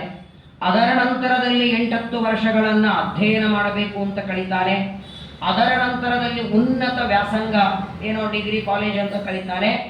ಅದರ ನಂತರದಲ್ಲಿ ಇಷ್ಟೆಲ್ಲ ಓದಿ ಏಕಾದಶಿ ಮಾಡ್ತಾ ಕೂಡ್ತೀಯ, ಜಾಬ್ ಮಾಡಲ್ವಾ? ಓದಿದ್ದಕ್ಕೆ. ಇದೆಲ್ಲದರ ಮಧ್ಯದಲ್ಲಿ ರಾತ್ರಿ 10-11ಕ್ಕೆ ಮಲಗಿ ಬೆಳಗ್ಗೆ 7 ಗಂಟೆವರೆಗೆ ನಿದ್ದೆ ಮಾಡ್ತಾನೆ. 100 ವರ್ಷದೊಳಗೆ 50 ವರ್ಷ ನಿದ್ರೆಯಾರೀಯತೆ ತನ್ನ ದಂಡೆಗಿಟ್ಬಿಡೋದು, ಅದನ್ನು ವೇಸ್ಟ್. ಅದು 100 ವರ್ಷದ ಆಯುಷ್ಯದೊಳಗೆ 50 ನಿದ್ದೆಯಲ್ಲಿ ಹೋಗುತ್ತೆ. ಉಳಿದ 50ರೊಳಗೆ ಪ್ರಾರಂಭದ ದಿನಗಳು ಆಟದಲ್ಲಿ, ನಂತರದ ದಿನಗಳು ವಿದ್ಯಾಭ್ಯಾಸದಲ್ಲಿ, ಅದರ ನಂತರದಲ್ಲಿ ಸಂಪಾದನೆಯಲ್ಲಿ ತೊಡಗುತ್ತಾನೆ.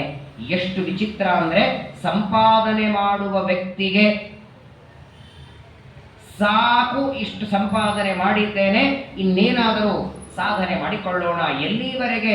ಕೊನೆ ಉಸಿರಿರೋವರೆಗೂ ಸಂಪತ್ತಿನ ಮೇಲಿನ ವ್ಯಾಮೋಹವಾಗಲಿ, ಸಂಪಾದನೆ ಮಾಡಬೇಕು ಅನ್ನುವ ಇಚ್ಛೆ ಹೋಗೋದಿಲ್ಲ.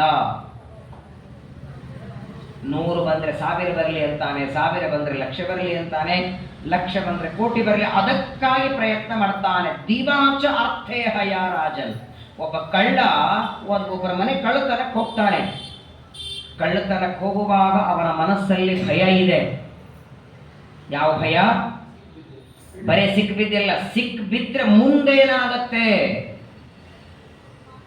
ಈ ವ್ಯಕ್ತಿಯ ಕೈಯಲ್ಲಿ ಸಿಕ್ಕಿಬಿದ್ರೆ ಒಂದು ಜೈಲು ಪಾಲು, ಇಲ್ಲ ಮರಣದಂಡ, ಇಲ್ಲ ಇವನೇ ಏನಾದರೂ ದಂಡ. ಹಾಗಾದ್ರೆ ತನ್ನ ಜೀವನವೇ ಹಾಳಾಗತ್ತೆ ಅಂತ ಗೊತ್ತಿದ್ದು ಕಳ್ಳತನಕ್ಕೆ ಬರ್ತಾನೆ. ಯಂ ಕ್ರೀಡಾತ್ಯಸುಭಿಪ್ರೇಷ್ಟ ತಸ್ಕರ ಸೇವಕೋ ವಣಿಕ. ಇಷ್ಟು ವಿಚಿತ್ರ ಇದೆ ನೋಡಿ. ಶುಕಾಚಾರ್ಯರಂತಾರೆ, ಬದುಕೋದಕ್ಕೆ ಸಂಪತ್ತು ಬೇಕು, ಸಂಪತ್ತಿಗಾಗಿ ಬದುಕೋದಲ್ಲ. ಎಷ್ಟರಿಂದ ಜೀವನ ನಡೆಯುತ್ತೆ, ಎಷ್ಟರಿಂದ ನಮ್ಮ ಸಾಧನೆಯಾಗತ್ತೆ, ಅಷ್ಟು ಸಂಪಾದನೆ ಮಾಡಿ ಬೇಡ ಅಂತಿಲ್ಲ. ಸಂಪಾದನೆ ಮಾಡೋದ್ರೊಳಗೆ ಯಾಕ್ರಿ ಬೆಳಗ್ಗೆ ದೇವ್ರ ಪೂಜೆ ಮಾಡ್ತಾ ಇಲ್ವಾ? ಅಯ್ಯೋ 6 ಗಂಟೆ ಕೆಲಸಕ್ಕೆ ಹೋಗ್ಬೇಕಾಚಾರೆ. ಆ ಒಂದು ಕೆಲಸಕ್ಕೆ ಹೋಗಬೇಕು ಅಂತ ಒಂದೇ ಕಾರಣ. ಬೆಳಗ್ಗೆ ಪೂಜೆ ಯಾಕಿಲ್ಲ? ಕೆಲಸಕ್ಕೆ ಹೋಗಬೇಕು. ಮಧ್ಯಾಹ್ನ ನಾನು ಮಡಿಲೆ ಊಟ ಯಾಕಿಲ್ಲ? ಕೆಲಸಕ್ಕೆ ಹೋಗಿರ್ತೇನೆ. ಸಾಯಂಕಾಲ ಪ್ರವಚನಕ್ಕೆ ಯಾಕೆ ಬರಲ್ಲ? ಕೆಲಸದಿಂದ. ಒಟ್ಟು ಎಲ್ಲದಕ್ಕೂ ಕೆಲಸ ಕೆಲಸ ಕೆಲಸ. ಸರಿ, ಪ್ರವಚನ ಪಾಠ ಎಲ್ಲ ಬಿಟ್ಟು ಕೆಲಸ ಮಾಡಿ ಸಂಪಾದನೆ ಮಾಡಿದರೆ ಕೊನೆಗೂ ಒಂದಿನ ದೇಹ ಬಿಟ್ಟ ಮೇಲೆ ಯಮದೇವರು ಕೇಳೋದು ಒಂದೇ ಪ್ರಶ್ನೆ, ಎಷ್ಟು ದಿನ ಭಾಗವತ ಪ್ರವಚನಕ್ಕೆ ಹೋಗಿದ್ದಿ ಅಂತಾರೆ ಹೊರತು ಎಷ್ಟು ಟೈಮ್ ನೀನು ಸಂಪಾದನೆಗೆ ಹಾಕಿದಿ ಅಂತ ಕೇಳಲ್ಲ. ಯಾಕಂದ್ರೆ ಆಗ ಸಂಪಾದನೆ ಮಾಡಿದ್ದು ನಿನ್ ಜೊತೆ ತಗೊಂಡು ಹೋಗಿರ್ಬೇಕಲ್ಲ ತೋರಿಸೋದಕ್ಕೆ. ಯಾರಿಗೊತ್ತು? ಪ್ರಪಂಚದೊಳಗೆ ನೋಡಿ, ಸಂಪಾದನೆ ಮಾಡಿದ ದುಡ್ಡಿಗೆ 3 ದಾರಿಯನ್ನು. ಒಂದ ಭೋಗ ಮಾಡಿ, ಇಲ್ಲ ದಾನ ಮಾಡಿ, 3ನೇದ್ದು ನಾಶ, ಹಾಳಾಗತ್ತೆ. ದಾನನೂ ಮಾಡಲಿಲ್ಲ, ಭೋಗನೂ ಮಾಡಲಿಲ್ಲ. ವಿಚಿತ್ರ, ಕೆಲವರಿಗೆ ಭೋಗ ಮಾಡೋದಕ್ಕೂ ಮನಸ್ಸಿರಲ್ಲ. ದೇವರು ಬೇಕಾದಷ್ಟು ಕೊಟ್ಟಿರ್ತಾನೆ, ಇನ್ನೊಬ್ಬರಿಗೆ ಎತ್ತಿ ಕೊಡೋದಕ್ಕೆ ಮನಸ್ಸಿಲ್ಲಲ್ಲ, ನೀವಾದ್ರೆ ಭೋಗ ಮಾಡಿ.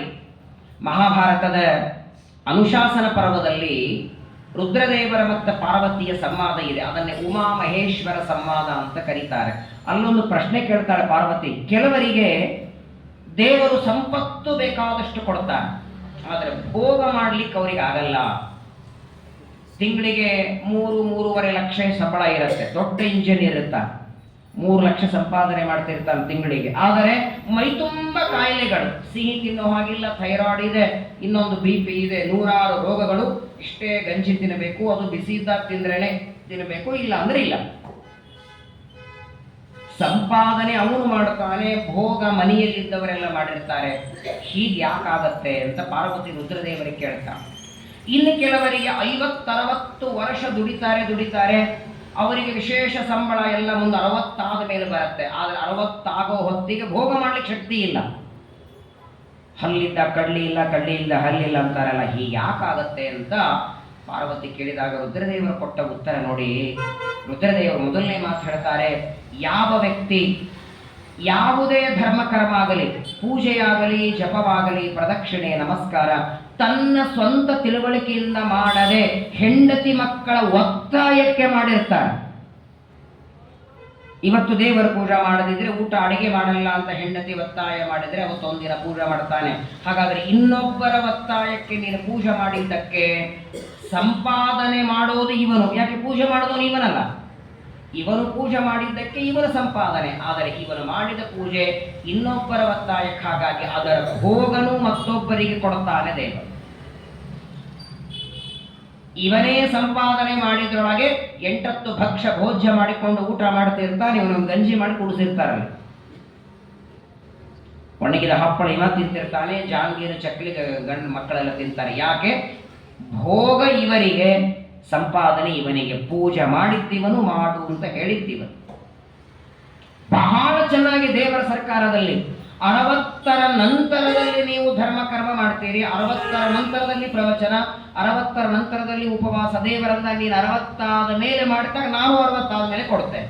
ನಾನು ಯಾಕೆ 20 ಮೇಲೆ ಕೊಡಲಿ ನಿನಗೆ? 60 ವರ್ಷ ಆದ ಮೇಲೆ ಬೇಕಾದ ಸಂಪತ್ತು ಕೊಡ್ತಾನೆ. ಊಟ ಮಾಡಿ ಜೀರ್ಣ ಮಾಡ್ಲಿಕ್ಕೆ ಆಗೋದಿಲ್ಲ. ವ್ಯರ್ಥವಾಗಿ ಸಮಯ ಕಳಿಬಾರದು ಅಂತಾನೆ. ಒಂದು ಬಾರಿ ಕಳ್ಕೊಂಡು ತಿರುಗಿ ಬರದೇ ಇರೋದು 2. ಅದರಲ್ಲಿ ಮೊಟ್ಟ ಮೊದಲನೇದ್ದು ಅಂದರೆ ಸಮಯ. ಸಮಯಕ್ಕೆ ಬಹಳ ಬೆಲೆ ಇದೆ. ಅಪರೂಪದ ಶರೀರ ಮಾನವ ಜನ್ಮ. ಹೌದಪ್ಪ, ಮತ್ತೆ ಸಿಗತ್ತೆ, ಮತ್ತೆ ಈ ರೀತಿ ನಾವು ಪಡಿತೇವೆ ಅಂತ ಗ್ಯಾರಂಟಿ ಇದ್ರೆ ಬೇರೆ.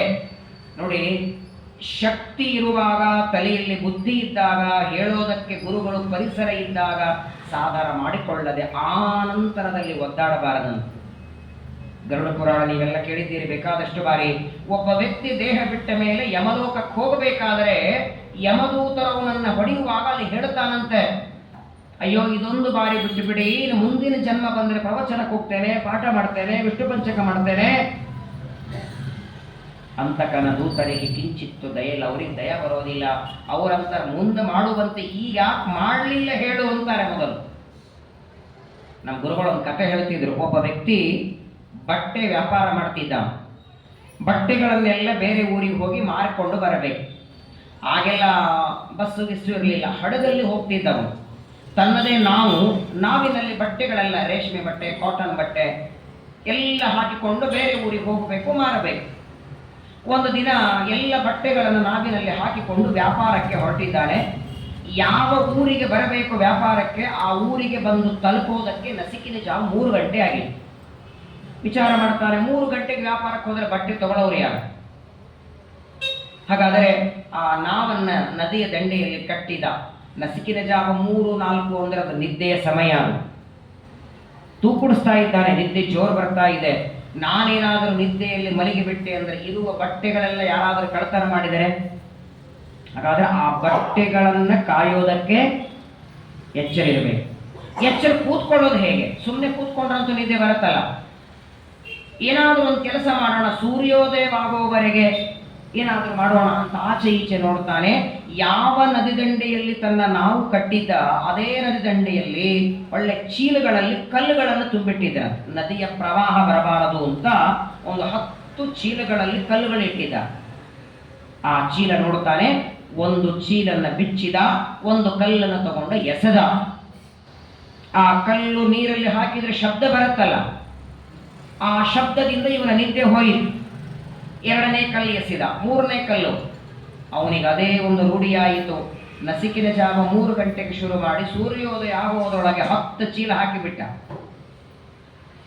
10 ಚೀಲ ಕಲ್ಲುಗಳೆಲ್ಲ ಎಸೆದ ಮೇಲೆ ಇನ್ನೇನು ಸೂರ್ಯೋದಯ ಆಯಿತು. ಕೊನೆಯದು ಒಂದು ಉಳಿದಿತ್ತು. ವಿಚಾರ ಮಾಡ್ತಾನೆ, ಎಸಿತಾನೆ ಇದ್ದೇನೆ, ಏನು ಕಲ್ಲು ಅಂತ ನೋಡ್ತಾನೆ, ವಜ್ರದ ಕಲ್ಲಿ. ಕೊನೆಗೆ ಒಂದು ಉಳಿದಿತ್ತು ಕೈಯಲ್ಲಿ. ಅಳತಾನೆ ಅಳತಾನೆ, ಬೈಯೋದು ಯಾರಿಗೆ? ಎಷ್ಟು ಪಶ್ಚಾತ್ತಾಪ ಪಡ್ತಾನೆ. 10 ಚೀಲ ವಜ್ರ ನಾನೇ ಕಲ್ಲು ಹಾಕಿದೆ. ಆ 10 ಚೀಲೊಳಗೆ ಒಂದು 5 ಚೀಲ ಗೌರ್ಮೆಂಟಿಗೆ ಕೊಟ್ಟಿದ್ರು, 1 ಚೀಲ ವಜ್ರ ನನ್ನ ಕೈಯಲ್ಲಿದ್ರು ಮಮರಿ ಮೊಮ್ಮಕ್ಕಳು ಇರೋವರೆಗೆ ನಾನು ಆರಾಮಿರಬಹುದು. ಈ ಬಟ್ಟಿ ವ್ಯಾಪಾರ ಮಾಡ್ಕೊಳ್ಬೇಕು ಯಾಕೆ ನಾನು? ಕೊನೆಗೆ ಒಂದು ಉಳಿದಿತ್ತಂತೆ, ಅದನ್ನೇ ತಗೊಂಡು ಮನೆಗೆ ಹೋಗ್ತಾನೆ. ನಮ್ದೆಲ್ಲರ ಪರಿಸ್ಥಿತಿ ಹಾಗೆ ಇದೆ. 10 ಚೀಲ ವಜ್ರ ಇದ್ದಾಗ ನಮಗೆ ದೇವರ ಕೊಟ್ಟ ಶರೀರ, ತಾರುಣ್ಯ ಇದ್ದಾಗ, ದೇಹದಲ್ಲಿ ಶಕ್ತಿ ಇದ್ದಾಗ ಜಪ ಪಾರಾಯಣ ಉಪವಾಸ ಏನಿಲ್ಲ, ಓಡಾಡ್ತಾ ಏನೋ ಮಾಡ್ತೇವೆ. ಕೊನೆಗೆ ಒಂದು ಕಲ್ಲು ಉಳಿದಿತ್ತಲ್ಲ, ಹಂಗಿನ್ನೇನು 60-70 ಆಯಿತು, ಇನ್ನೇನು ಹೋಗೋ ಕಾಲ ಬಂತು. ನಾನು ಮಾಡಿಲ್ಲ ಅಂತ ಅಳ್ತಾ ಕೊಡ್ತಾನೆ. ನಿದ್ರಯ ಹೀಯತೆ ಚಕ್ತಂ, ಎಲ್ಲದರ ಮಧ್ಯದಲ್ಲಿ ಬೇಕು ಅನ್ನುವ ಸ್ವಾರ್ಥ, ತನ್ನ ಕುಟುಂಬದ ಒಂದು ಮಾತನ್ನು ಭಾಗ ಶುಕಾಚಾರ್ಯ ಹೇಳ್ತಾರೆ, ಹೆಂಡತಿ ಮಕ್ಕಳ ರಕ್ಷಣೆಗಾಗಿ ಸಂಪಾದನೆ ಮಾಡಬೇಕು. ಕುಟುಂಬ ಭರಣ ಅದು ಗೃಹಸ್ಥನಿಗೆ ಹೇಳಿದ್ದು. ಆದರೆ ಅವರ ಪೋಷಣೆ ಮಾಡೋದೇ ದೊಡ್ಡ ಕೆಲಸ ಅಂತ ಅದರಲ್ಲೇನೆ ತನ್ನ ಆಯುಷ್ಯ ಹಾಕೋದಲ್ಲ. ಅದರಲ್ಲೇನೆ ಆಯುಷ್ಯ ವ್ಯರ್ಥ ಮಾಡಬೇಡಿ. ಯಾಕಂತ ಕೇಳಿ, ಯಾವ ಹೆಂಡತಿ ಮಕ್ಕಳಿಗೆ ಹೊಟ್ಟೆಗೆ ಹಾಕೋದಕ್ಕೋ ಬಟ್ಟೆ ಕೊಡೋದಕ್ಕೋ ಇಡೀ ಆಯುಷ್ಯ ದುಡಿದು ಅವರಿಗಾಗಿ ನೀವು ಸಂಪಾದನೆ ಮಾಡಿ, ನಾಳೆ ಯಮದೇವರ ಮುಂದೆ ನಿಂತಾಗ ಇವರು ಬರ್ತಾರ ಉತ್ತರ ಕೊಡ್ಲಿಕ್ಕೆ? ಏನು ಮಾಡಿದೆ 100 ವರ್ಷ ಅಂದ್ರೆ, ನಮ್ಮ ಮನೆಯವರು ಬರ್ತಾರೆ, ಇನ್ನೊಂದೆರಡು ವರ್ಷಕ್ಕೆ ಹಿಂದಿಂದ ಬರೋರಿದ್ದಾರೆ, ಅವ್ರು ಬಂದ್ಮೇಲೆ ಹೇಳ್ತಾರೆ ನಾನು ಏನ್ ಮಾಡಿದೆ ಅಂತ ಇದ್ದಾರ. ರವಿನಂದನ ಕೇಳಿದರುತ್ತರ ಕೊಡೆ, ವಿವರ ಸರಕು ಒಂದಾಗಲಿಲ್ಲ. ಹೆಂಗೆ ಮಾಡಲಯ್ಯ ಕೃಷ್ಣ, ಹೋಗುತ್ತಿದೆ ಆಯುಷ್ಯ. ರವಿನಂದನ ಸೂರ್ಯನ ಮಗ ಯಮ ಪ್ರಶ್ನೆ ಕೇಳ್ತಾನೆ, ವಿವರ ಸರಕು ಒಂದಾಗಲಿಲ್ಲ. ಏನು ಉತ್ತರ ಕೊಡಬೇಕು ಅವನಿಗೆ? ಕುಟುಂಬ ಪೋಷಣೆ ಮಾಡಬಾರದು ಅಂತಲ್ಲ, ಅದನ್ನೇ ಜೀವನವಾಗಿ ಇಟ್ಟುಕೊಳ್ಳೋದಲ್ಲ. ಎಷ್ಟು ಜನ ಇಲ್ಲ ಹೇಳಿ, ಇವಾಗ ಸಂಸಾರದಲ್ಲಿದ್ದರೂ ಹೆಂಡತಿ ಮಕ್ಕಳ ಪೋಷಣೆ ಮಾಡ್ತಾ ಇದ್ರು, ತಮ್ಮ ವೈಯಕ್ತಿಕವಾದ ಪಾಠವೋ ಪ್ರವಚನವೋ ಜಪವೋ ಪಾರಾಯಣವೋ ಸಾಧನೆಯೋ ಮಾಡ್ತಾ ಇಲ್ವಾ? ಹಾಗಾಗಿ ಇದನ್ನ ಮನುಷ್ಯ ಮಾಡಬೇಕು. ಮುಖ್ಯವಾಗಿ ಹೇಳ್ತಾರೆ ಶುಕಾಚಾರ್ಯರು, ತಾನು ಸಂಪಾದನೆ ಮಾಡುವ ಯಾವುದೇ ಸಂಪತ್ತಾಗಿರಲಿ, ಇದು ಶಾಶ್ವತ ಹೌದೋ ಅಲ್ಲೋ ಅನ್ನುವ ವಿವೇಕ ಮೊದಲಿರಬೇಕು. ಟೀಕಾಕೃತ್ಪಾದರು ಶ್ರೀಮನ್ಯಾಯ ಸುಧಾ ಗ್ರಂಥದ ಪ್ರಾರಂಭದಲ್ಲಿ ಹೇಳ್ತಾರೆ, ಶಾಸ್ತ್ರ ಓದುವುದಕ್ಕೆ ಅಧಿಕಾರಿ ಹೆಂಗಿರಬೇಕು? ಭಾಗವತದಲ್ಲಿ ಅಧಿಕಾರಿ ಹೆಂಗಿರಬೇಕು ಅಂದ್ರೆ ನಿರ್ಮತ್ಸರಾಣಾಂ ಸತಾಂ ಅಂದ್ರು. ಮಾತ್ಸರ್ಯ ಇಲ್ಲದೆ ಇದ್ದವನು ಭಾಗವತ ಓದ್ಲಿಕ್ಕೆ ಅಧಿಕಾರಿ. ಸುಧಾ ಗ್ರಂಥ ಓದೋದಕ್ಕೆ ಅಧಿಕಾರಿ ಹೆಂಗಿರಬೇಕು? ಸ್ನಾನ ಮಾಡ್ಕೊಂಡಿರ್ಬೇಕು, ಬ್ರಷ್ ಮಾಡದವ ಇರ್ಬೇಕು. ಎಲ್ಲ ಗ್ರಂಥಗಳಲ್ಲಿ ತತ್ವ ಪ್ರಕಾಶಕ ಪ್ರಾರಂಭದಲ್ಲಿ ಹೇಳ್ತಾರೆ, ಅನುವ್ಯಾಖ್ಯಾನ ಸುಧಾ ಗ್ರಂಥದಲ್ಲಿ ಹೇಳ್ತಾರೆ, ಆಚಾರ್ಯರ 10 ಪ್ರಕರಣಗಳಲ್ಲಿ ಉಪಾಧಿ ಖಂಡನ, ಮಾಯಾವಾದ ಖಂಡನ, ನಿತ್ಯಾತ್ಮನುಮಾನ ಖಂಡನ, ತತ್ವಜ್ಞಾನ, ತತ್ವವೇಗ, ತತ್ವೋದ್ಯೋತ, ಪ್ರಮಾಣ ಲಕ್ಷಣ, ಕಥಾಲಕ್ಷಣ, ಎಲ್ಲ ಗ್ರಂಥಗಳಲ್ಲಿ ಈ 4 ವಾಕ್ಯಗಳು ಪ್ರಸಿದ್ಧ. ನಿತ್ಯಾನಿತ್ಯ ವಸ್ತು ವಿವೇಕ ಮೊಟ್ಟ ಮೊದಲು ಸೇರಿಸ್ತಾರೆ. ಅಧಿಕಾರಿಯಾದವನು ಶಾಸ್ತ್ರ ಓದೋದಕ್ಕೆ ಅಧಿಕಾರಿಯಾಗಬೇಕು. ನಿತ್ಯಾನಿತ್ಯ ವಸ್ತು ವಿವೇಕ, ಶಮದಮಾದಿ ಸಂಪತ್ತಿ, ಮುಮುಕ್ಷು. ಮುಮುಕ್ಷು ಅಂದ್ರೆ ಮೋಕ್ಷ ಪಡಿಬೇಕು ಅಂತ ಇಚ್ಛೆ ಇರಬೇಕು. ಆ ಇಚ್ಛೆನೇ ಬರಲಿಲ್ಲ ಅಂದ್ರೆ ಸಾಧನ ಮಾಡ್ತಾನೆ ಇಲ್ಲಿಂದ. ಯಾವುದು ನಿತ್ಯ, ಯಾವುದು ಅನಿತ್ಯ, ಯಾವ ವಸ್ತುವಿಗೆ ಎಷ್ಟು ಶ್ರಮ ಪಡಬೇಕು. ದೇಹಾಪತ್ಯ ಕಲತ್ರಾದಿ ಶ್ವಾತ್ವ ದೈನ್ಯೇಶ್ವತತ್ಸ್ವಪಿ ತ್ರೇಷು ಪ್ರಸಕ್ತೋ ನಿಧನಂ ಪಶ್ಯನ್ನಪಿ ನ ಪಶ್ಯತಿ. ನಾನು ಅನೇಕ ಸಲ ಹೇಳಿದ್ದೇನೆ, ನಿಮ್ಮ ಕೈಯಿಂದ ಒಂದು 10 ರೂಪಾಯಿ ನೋಟು ಎಲ್ಲೋ ಜಾರಿ ಬಿತ್ತು, ದಾರಿಯಲ್ಲಿ ಬರುವಾಗ ಬಿತ್ತು ಅಥವಾ ಸಂಘಕ್ಕೆ ಬಂದ ಮೇಲೆ ಎಲ್ಲೋ ಬಿತ್ತು, ನಿಮ್ಮ ಕೈಯಲ್ಲಿ ಸಿಗಲಿಲ್ಲ ಅಂದರೆ ಅದನ್ನು ಹುಡುಕೋದಕ್ಕೆ ನೀವು ಟೈಮ್ ಎಷ್ಟು ಹಾಕ್ತೀರಿ? 2 ದಿನನ, 3 ದಿನನ, 5 ನಿಮಿಷ. 5 ನಿಮಿಷ ಆಚೆ ಈಚೆ ಹುಡುಕ್ತೀರಿ, ಸಿಗಲಿಲ್ಲ ಅಂದರೆ ಹೋಗಲಿ. ಯಾಕೆ ಹೋಗಲಿ ಅಂತೀರಿ? ಅದು 10 ರೂಪಾಯಿ ಇದೆ. 10 ರೂಪಾಯಿ ನೋಟ ಕಳೆದದ್ದಕ್ಕೆ 2 ನಿಮಿಷಲ್ಲಿ ಹೋದ್ರೆ ಹೋಗ್ಲಿ ಬಿಡು. 50 ರೂಪಾಯಿ ನೋಟ ಕಳೆದಿದ್ರೆ ಹೋದ್ರೆ ಹೋಗ್ಲಿ ಅನ್ನಲ್ಲ, ನೋಡೋಣ ಸಿಗತ್ತೇನೋ, ಯಾಕೋ 50 ರೂಪಾಯಿ ಇದೆ. 100 ರೂಪಾಯಿ ನೋಟ ಕಳೆದ್ರೆ ಅದಕ್ಕಿಂತ ಹೆಚ್ಚು ಶ್ರಮ ಪಡ್ತಾನೆ ಹುಡುಕೋದಕ್ಕೆ. ಬರೀ ಶ್ರಮ ಅಲ್ಲ, ಈ ಎಲ್ಲ ಕಡೆಗೂ 2 ಗಮನಿಸಿ.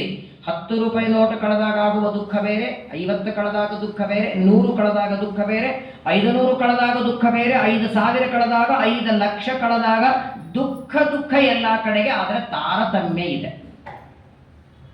10 ರೂಪಾಯಿ ಕಳೆದಾಗ ಆಗುವ ನೋವು 10 ನಿಮಿಷದಲ್ಲಿ ಮರಿತಾನೆ. 10 ಲಕ್ಷ ರೂಪಾಯಿ ಕಳ್ಕೊಂಡಾಗ ನೋವು 10 ವರ್ಷಗಳಾದರೂ. ಬರೇ ಮರೆಯೋದಲ್ಲ, ಆ 10 ಲಕ್ಷ ಕಳೆದದ್ದಕ್ಕೆ ಏನೋ ಮಾಡಿಕೊಂಡು. ಶುಕಾಚಾರ್ಯರಂತಾರೆ, ಯಾಕೆ ಹೀಗಾಗ್ತಿದೆ ಅಂದರೆ ಇದಕ್ಕೆ ದೊಡ್ಡ ಕೊರತೆ ಇರೋದು ಯಾವುದು? ನಿತ್ಯ ಅನಿತ್ಯ ಯಾವುದು ಅನ್ನುವ ವಿವೇಕ ಇಲ್ಲದೇ ಇರೋದು. ಈಗ ನಮ್ಮೆಲ್ಲರ ಮನೆಗಳಲ್ಲಿ ಎಲ್ಲ ವಸ್ತುಗಳಿವೆ. ಚಪ್ಪಲಿನೂ ಇದೆ, ಪಂಚಪಾತ್ರೆನೂ ಇದೆ, ದೋತ್ರನೂ ಇದೆ, ತಂಬಿಗೆನೂ ಇದೆ, ಥಾಲಿನೂ ಎಲ್ಲ ಇದೆ. ತಾಂಬರ ತಂಬಿಗೆ ಮೇಲೆ ಮಾಡುವಷ್ಟು ಪ್ರೀತಿ ಬೆಳ್ಳಿ ತಂಬಿಗೆ ಮೇಲೆ ಮಾಡ್ತೀರಾ? ಬೆಳ್ಳಿ ತಂಬಿಗೆ ಮೇಲೆ ಮಾಡುವಷ್ಟು ಪ್ರೀತಿ ಬಂಗಾರ ತಂಬಿಗೆಯಲ್ಲಿ ಮಾಡ್ತೀರಾ? ತಾಮ್ರ ತಂಬಿಗೆ ಎಲ್ಲೋ ಓಡಾಡಿರ್ತಿರ್ತದೆ. ಬೆಳ್ಳಿ ತಂಬಿಗೆ ಆಗಾಗ ಮಾತ್ರ ಹೊರಗೆ ಬರುತ್ತೆ, ದ್ವಾದಶಿ ತ್ರಯೋದಶಿ. ಬಂಗಾರ ತಂಬಿಗೆ ಅಂತೂ ವರ್ಷಕ್ಕೊಂದ್ಸಲ. ಹಾಗಾದರೆ ಎಲ್ಲವೂ ಧಾತುಗಳೇ. ತಾಮ್ರನೂ ಧಾತು, ಬೆಳ್ಳಿನೂ ಧಾತು. ಆದರೆ ಎಲ್ಲದರಲ್ಲಿ ತಾರತಮ್ಯ ದೇವರಿಟ್ಟಿದ್ದಾನೆ. ಇದು ಕೇವಲ ದುಃಖದಲ್ಲಿ ಮಾತ್ರವಲ್ಲ, ಸುಖದಲ್ಲೂ. ಪ್ರವಚನ ಮುಗಿಸಿ ಮಂತ್ರಾಕ್ಷಿ ತಗೊಂಡು ಹೊರಟಿದ್ರಿ, ಮಧ್ವ ಸಂಘದ ಮುಂದೆ ಒಂದು 4 ಹೆಜ್ಜೆ ಹಾಕಿದ್ರೆ ಒಂದು 500 ರೂಪಾಯಿ ನೋಟ್ ಬಿದ್ದಿತ್ತ, ಹೊಸ ನೋಟ್. ಏನ್ ಮಾಡ್ತೀರಿ? ಮಧ್ವ ಸಂಘದ ಎಡಭಾಗದಲ್ಲಿ 500 ರೂಪಾಯಿ ನೋಟ್ ಬಿದ್ದಿತ್ತು. ಏನ್ ಮಾಡ್ತೀರಿ? ಮೊದಲು ಆಚೆ ಈಚೆ ನೋಡ್ತೀರಿ. ಅಂದ್ರೆ ನೀವು ತಗೊಳ್ಳೋದು ಯಾರು ನೋಡ್ತಿದ್ದಾರೋ ಮೊದಲು ಅದನ್ನ ನೋಡ್ಬೇಕು ನಾವು. ಆ 500 ರೂಪಾಯಿ ನೋಟನ್ನ ಎತ್ತುತ್ತೀವಿ. ಅಕಸ್ಮಾತ್ತಾಗಿ ನಾನು ಬಗ್ಗಿ ತಗೊಳ್ಳೋದನ್ನ ಯಾರಾದರೂ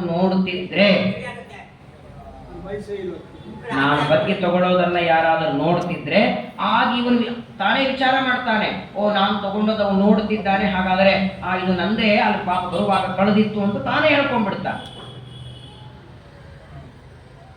ಹೊರತು ಇದು ಯಾರ್ದೋ ಕಳೆದಿದೆ, ಆ ವ್ಯಕ್ತಿಗೆ ಒಂದು ಯಾರ್ದು ಕಳೆದಿದೆ ಗೊತ್ತಿಲ್ಲ, ಕೊನೆ ಪಕ್ಷ ಬಂದು ಹುಂಡಿಯಲ್ಲಿ ಹಾಕಿ ದೇವರವರಿಗೆ ಅನುಗ್ರಹ ಮಾಡ್ತಾನೆ ಅಂತ ನಮ್ಮ ತಲೆಗೆ ಬರೋದಿಲ್ಲ. ಯಾವಾಗ ಬರಲ್ಲ? 500 ರೂಪಾಯಿ ನೋಟ್ ಇದೆ, ಅದೇ 10 ರೂಪಾಯಿ ನೋಟು ಅದೊಂದು 3 ಕಡೆ ಹರಿದಿದ್ರೆ ತಂದು ಇಲ್ಲಿ ಹಾಕ್ಬಿಡ್ತೀರಿ. ಯಾಕೆ ಹೇಳಿದ್ರೆ ನಮ್ಮ ಉಪಯೋಗಕ್ಕಿಲ್ಲ, ಅಂಗಡಿಯವರು ತಗೊಳ್ಳಲ್ಲ, ಆಪರೇಷನ್ ಆಗಿದೆ, 3-4 ಕಡೆಗೆ ನೋಟ್ ಹರಿದಿದೆ, ಅದಕ್ಕೇನೋ ಹಚ್ಚಿದ್ದಾರೆ ಅಂದ್ರೆ ಇದನ್ನ ಬರಲ್ಲ. ಉದಾರ ಭಾವನೆಯಿಂದ ತಂದು ನಾನು ಹೇಳಲ್ಲ, ನಿಮ್ಗೆ ಗೊತ್ತದು. ಒಂದು ಹುಂಡಿ ಪೆಟ್ಟಿಗೆ, ಇನ್ನೊಂದು ಆಚಾರ ಪುಸ್ತಕ ಬೇಡ ಅಂತಾರೆ ಶುಕಾಚಾರ್ಯರು. ದೇಶ ಪ್ರಸಕ್ತ ಕೊಡ್ಲಿಲ್ಲ ಅಂದ್ರೆ ಚಿಂತೆ ಇಲ್ಲ. ಯಾವುದೇ ಸಂಪತ್ತು, ಅದು ದಕ್ಷಿಣೆನೇ ಆಗಿರಲಿ, ಅಕ್ಕಿನೇ ಇರಲಿ, ಬೇಳೆನೇ ಇರಲಿ, ಪಲ್ಯನೇ ಇರಲಿ, ನನ್ನ ಉಪಯೋಗಕ್ಕೆ ಇಲ್ಲ ಅಂತ ಕೊಡೋದಲ್ಲ, ಇನ್ನೊಬ್ಬರಿಗೆ ಉಪಯೋಗ ಆಗಬೇಕು. ಚಿತ್ರ ನೋಡಿ, ಈ ಸಂಪಾದನೆ ಮಾಡುವ ಸಂಪತ್ತುಗಳಲ್ಲಿ ಎಷ್ಟು ಆಸಕ್ತಿ ಅಂದ್ರೆ, ಅನೇಕ ಜನರನ್ನ ನೋಡಿರ್ತಾನೆ, ಸಂಪಾದನೆ ಮಾಡಿನೇ ಹಾಳಾದವರನ್ನ ನೋಡುತ್ತಾನೆ, ಅದನ್ನ ನೋಡಿ ಅದು ತಿಳ್ಕೊಳ್ಳೋದು ಬೇಡವಾ? ಈಗ ಯಾರಾದ್ರೂ ಒಬ್ರು ಹೋದರೆ ಅವರನ್ನ ಸ್ಮಶಾನಕ್ಕೆ ಕರ್ಕೊಂಡು ಹೋದ್ರೆ ಹೋಗೋ ಪದ್ಧತಿ ನಮ್ಮಲ್ಲಿದೆ. ಕೊನೆಗೆ ಎದಕ್ಕೆ ಹೋಗೋದಲ್ಲಿ? ಸಂಬಂಧಿಕರೋ, ಬಳಗದವರೋ, ಪರಿಚಯದವರೋ, ಗೊತ್ತಿದ್ದವರು ಹೋದರೆ ಅವರ ಅಂತಿಮ ಸಂಸ್ಕಾರಕ್ಕೆ, ಅಂತ್ಯ ಸಂಸ್ಕಾರಕ್ಕೆ, ಸ್ಮಶಾನಕ್ಕೆ ಎದಕ್ಕೆ ಹೋಗೋದು? ಇವರು ಬಂದ್ರು ಅಂತ ಅವ್ರಿಗೆ ಗೊತ್ತಾಗಲಿ ಅಂತ ಹೋಗೋದಾ? ಅಥವಾ ಇವತ್ತು ಬಂದ್ರು 14ನೇ ದಿನ ಊಟಕ್ಕೆ ಕರೀತಾರೆ? ಶುಕಾಚಾರ್ಯರಂತಾರೆ, ಯಾವುದೇ ವ್ಯಕ್ತಿ ಮರಣ ಹೊಂದಿದಾಗ ಸ್ಮಶಾನಕ್ಕೆ ಹೋಗೋದು, ಅವ್ರು ಊಟಕ್ಕೆ ಕರೀಲಿಲ್ಲ, ಈ ಒಂದಿಲ್ಲ ಒಂದಿನ ನಂದು ಇದೇ ಪಾಳಿ ಇದೆ, ಇದೇ ದಾರಿ. ಹೀಗೆ 4 ಜನ, ನಂದು ರಥೋತ್ಸವ, ಬದುಕಿರೋವರೆಗೆ ಈ ದೇಹವೆಂಬ ರಥ ನಾನೇ ಓಡಿಸ್ತೇನೆ, ದೇಹ ಬಿಟ್ಟ ಮೇಲೆ ನನಗೂ 4 ಜನ ಇದೇ ದಾರಿಯಿಂದ ನಾನು ಹೋಗೋದಿದೆ, ಇದೇ ರೀತಿ ಕಟ್ಟಿಗೆ ಮೇಲೆ ಇದೇ ರೀತಿ ಬೆಂಕಿ ಹಚ್ಚುತ್ತಾರೆ, ಜೊತೆಗೆ ಯಾವುದೂ ಬರೋದಿಲ್ಲ, ಇರೋವರೆಗೆ ಜ್ಞಾನ ಸಂಪಾದನೆ ಮಾಡಬೇಕು ಅನ್ನುವ ತಿಳುವಳಿಕೆ ಗಳಿಸೋದಕ್ಕೆ ಹೋಗೋದಲ್ಲಿ. ಹಾಗಾಗಿ ನಮ್ಮಲ್ಲಿ ಸ್ಮಶಾನ ವೈರಾಗ್ಯ, ಪ್ರಸೂತಿ ವೈರಾಗ್ಯ, ಅಭಾವ ವೈರಾಗ್ಯ ಅಂತ ವೈರಾಗ್ಯದಲ್ಲೇನೆ 3. ಸ್ಮಶಾನದಲ್ಲಿ ಇರೋವರೆಗೆಲ್ಲ ಇಷ್ಟೇ ನೋಡ್ರಿ. ಅಲ್ಲಿ ಮಾತಾಡ್ತಾರೆ ಪಾಪ, ಬಸವೇಶ್ವರ ನಗರಲ್ಲಿ ಪಾಪ ಮನೆ ಇತ್ತು ಇವ್ರದು, ದೊಡ್ಡ ಗಾರ್ಡನ್, ಮನೆ ಮುಂದೆ ದೊಡ್ಡ ಕಾರು ಎಲ್ಲ ಚೆನ್ನಾಗಿತ್ತು, ಎಲ್ಲ ಇಲ್ಲೇ ಬಿಟ್ಟು ಹೋಗಿಬಿಟ್ರು ಪಾಪ.